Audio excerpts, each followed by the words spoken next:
Well, hello and welcome to my channel. My name's Lyndon. Thank you so much for coming. In today's video, I want to give you 4 really cool blues scale licks that you can use jamming or just having fun with, or they're just fantastic licks. They're always going to work and they're all based on a blues scale. So what we're going to do is I'm going to dive into the construction of a blues scale, because rather than just teach you one blues scale, what I'd really like to do is, if I can show you the construction of a blues scale and how it connects to other things, which I'm going to do really quickly, then you'll know all blues scales and you can work all the blues scales out for yourself. Yes, then I know I've done a brilliant job. So let's have a look at that. Before I do, I just want to say thank you to everybody for your lovely comments. They make such a huge difference. Your brilliant feedback for suggestions and things, and just want to say hello world, YouTube, saxophone people world.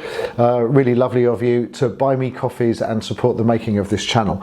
Right, let's have a quick dive in. The way that I think about blues scales is I kind of connect them in a way to major scales. So let's have a look. Look, here's C major, C, D, E, F, G, A, B, C.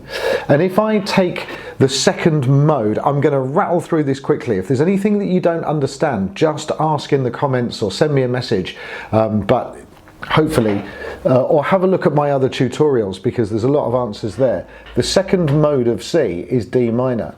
So that's D, E, F, G, A, B, C and D. And this D here would have the octave key on, and this would be written down D minor 7. Now if you take the root and the third and the fifth and the seventh, these would be the chord tones, which if you've watched any of my videos before, you'll know that the chord tones are really massively significant, super important. Now look, if I add in the fourth note, look, 1, 2, 3, 4, 5, 6, 7, 8. If I add in the fourth note, D, F, G, A, C, and put a D on the end, and this is a minor pentatonic. That's a minor pentatonic, pent 5 note, it's just a minor 5 note scale. And if I, so that's if I add the fourth. And if I add the flat 5, so if I count up 1, 2, 3, 4, 5, if I add this note flattened, I'm going to call it G sharp. It could be G sharp or A flat, but I get this: D, F, G, G sharp, A, C and D. And this is my blues scale. Bum bum bum, blues scale. It is the most magical thing, and this D here would have the octave key on. And I could do that in 2 octaves, and that sequence of notes is like magic. And here's what it sounds like on my alto sax. Sound like this.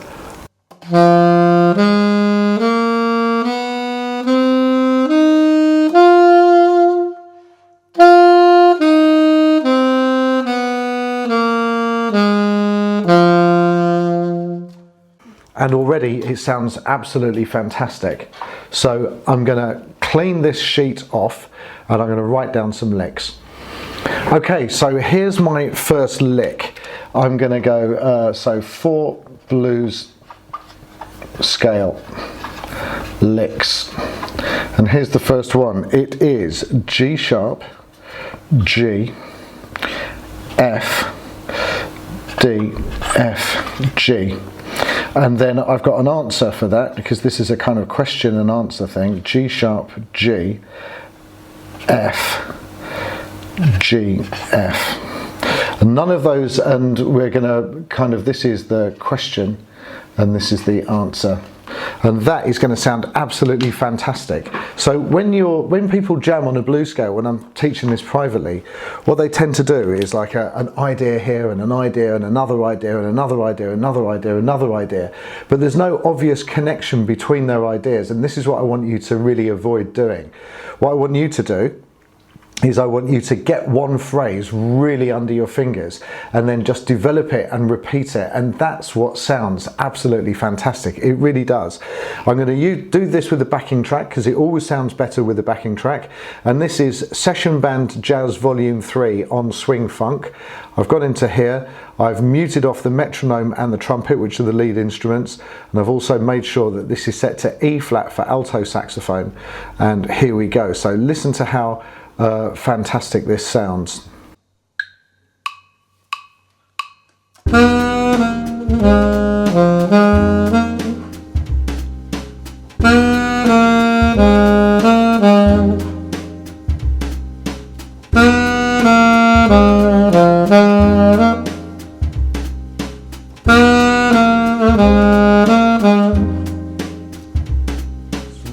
Really cool, right? Really lovely. Now, if I was to get used to playing those two phrases and threw them around a bit.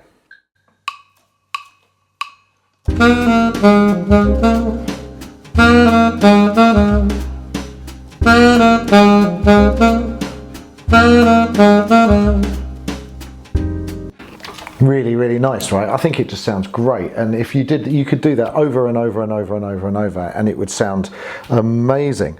Let's have a look at another phrase. So this is phrase number 1, and this is going to be phrase number 2, and we've got G sharp, A, C, D, D, and those guys have got the octave key on, C, D, F, D, C, D, F, D. And these guys have got the octave key on, and again it's a kind of two-part phrase which is exactly the same: G, A, C, D, D, C, D, C, A. Really nice phrase. So let's have a listen to that without the backing track.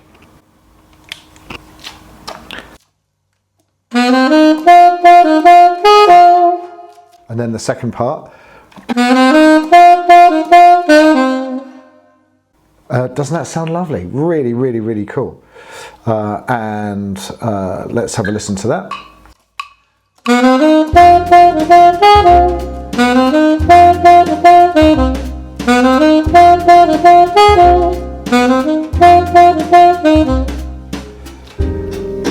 How cool is that? Really nice. So that's a gorgeous phrase. By the way that I'm coming up with these phrases, if I write the scale here at the bottom, D, F, G, G sharp, A, C and D. This phrase, do dee da da da do dee da da. If I was to continue that up, F, G, G sharp, A, C, D. It's really not rocket science. I don't want you to think like, yeah, but how am I going to think of these phrases? They're dead easy. Just go up and down the scale. Look again. Look, G sharp, A, C, D, D, C, D, F, D. So it's just moving up and down the scale. It's really not that difficult. Let's have a look at another one. Right. So I'm just looking down here on the floor because I've got them written down. They are ones that I worked out earlier. So G, G sharp, G, F, D, D, G, F, D, D. This is in the, this is also got the octave key on, but you could do it in either octave. And then that is exactly the same except for the second D. D, G, G, G sharp, G rather, F and D. And again, let's see how that sounds.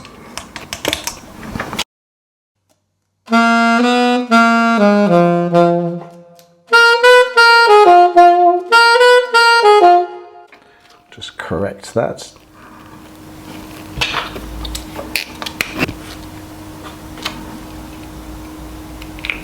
It's going to be really nice.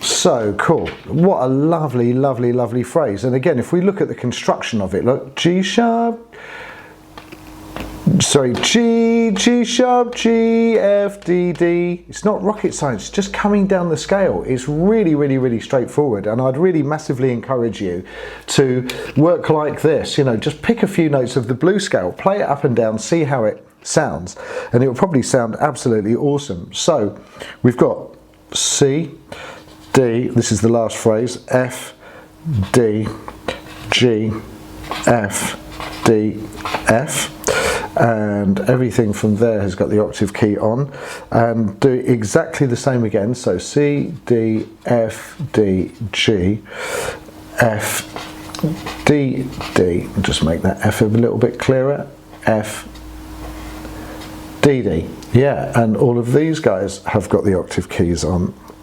So let's have a listen to that.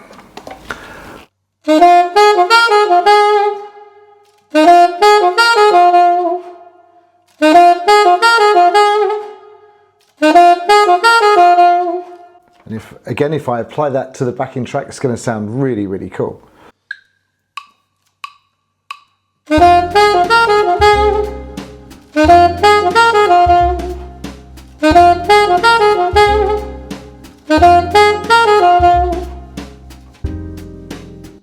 Now, if I put all of these phrases together, that is going to sound absolutely smashing, really, really cool.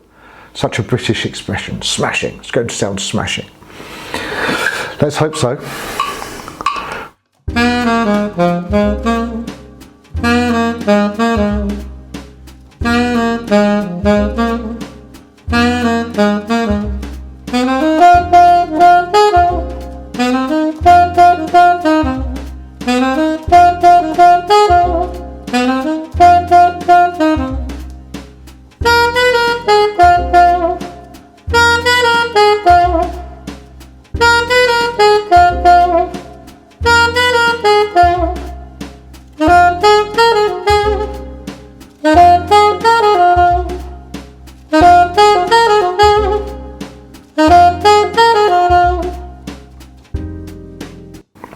I mean, how lovely is that? It's so, so, so cool. Really, really lovely phrases.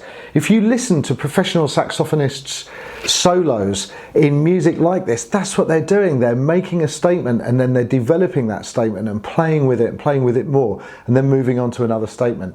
So I really, really, really hope that you found that useful. Do feed back to me in the comments and let me know what you think. And I'm really looking forward to seeing you in the next video. So take care. Hello world. Thank you YouTube. Take care. Bye.